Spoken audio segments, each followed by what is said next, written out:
This is Mr. V. Welcome to this video series on linear programming. This video is going to be on linear programming with multiple inequalities. So here's the question I've got. Gianna makes two kinds of handmade sofas. The basic type needs 5 hours of assembly and 2 hours to finish. The high quality type needs 3 hours of assembly and 4 hours to finish. She employs 3 cabinet makers for assembly and 2 upholsterers for finishing. They all work for up to 40 hours a week on casual rates. Now these problems are more difficult because we've got multiple sets of parameters. So we're going to need a slightly adjusted method to sort those out. So when I identify my variables and parameters, I'm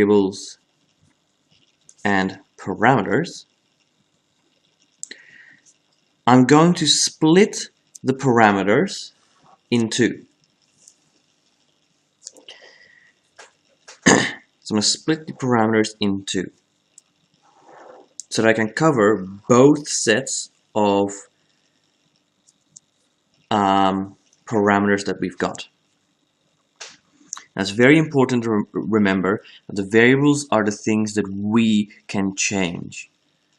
So reading this question, we can't adjust the hours of assembly. We're told what it is. We can't adjust the time to finish, so we're told what it is. But we can change the type of sofa. We can make a number of basic sofas and we can make a number of high quality sofas. We can control those. That makes those two the variables we're going to use. So I'm going to have basic sofas and high quality sofas.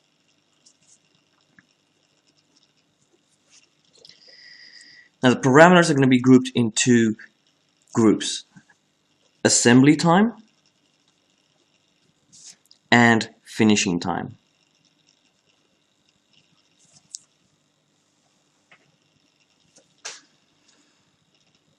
Now the rest is very similar to what we've done before, except we just have two groups of parameters. We just got to sort them out even more. So the basic type takes 5 hours of assembly, so my parameter is going to be 5 hours for assembly and 2 hours to finish.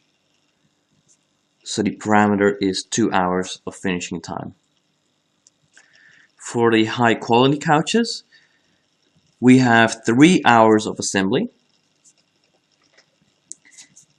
and we have 4 hours to finish.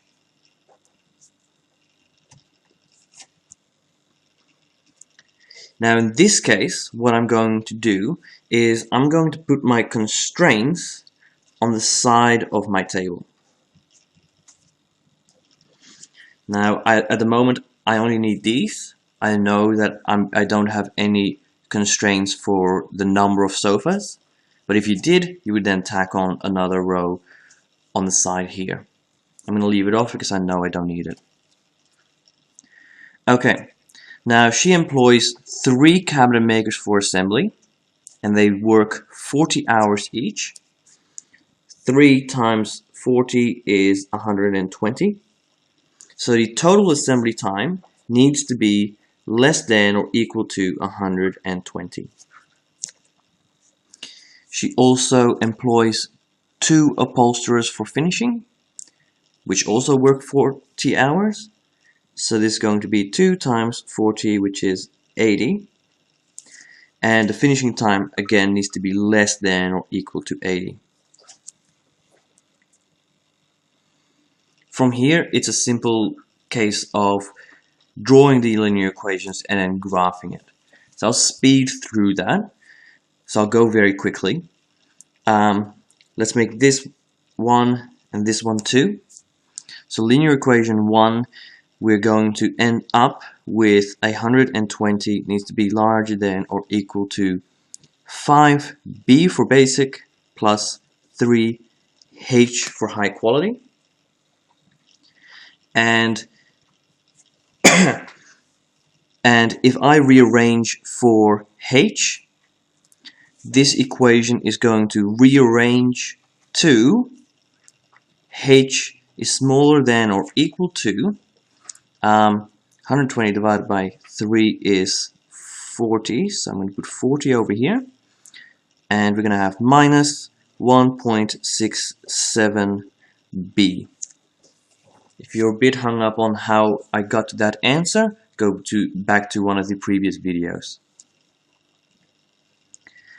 2. The linear equation for the finishing time is going to be 80 is greater than or equal to 2b plus 4h, and I want to rearrange that to the same variable, so rearrange that for h again, and that's going to give me h is smaller than or equal to let's see, 20, and we're going to have negative 0.5b.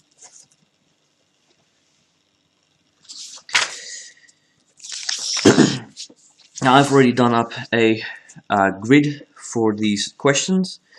H is my subject, so I'm going to put that on the y-axis. B is on the side. And I'm just going to very quickly graph both of these. So for question 1, the h-intercept is equal to 40. The b-intercept is going to equal, I just need to grab my calculator for a second, 40 divided by 1.67 equals, that's going to be 24. And for equation number 2, the h-intercept is 20, and my b-intercept is going to be 40. Again, if you're not quite sure how I got those, go back to a previous video. So I'm going to use this information to graph these two linear inequalities.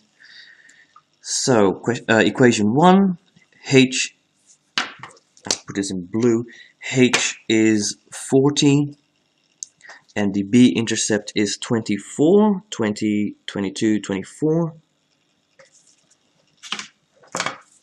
Grab my ruler, connect the dots,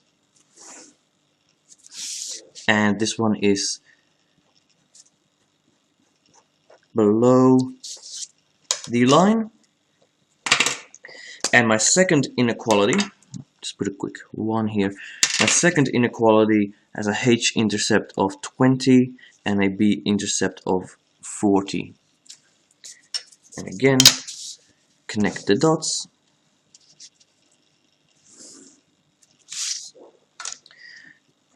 And we shade below.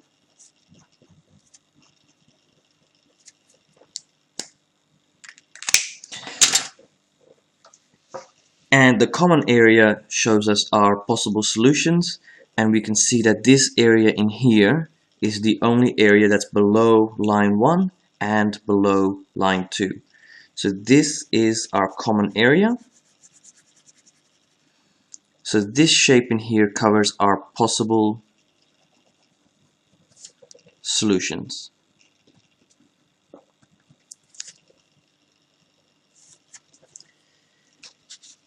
And that is how you find the possible solutions using multiple linear inequalities.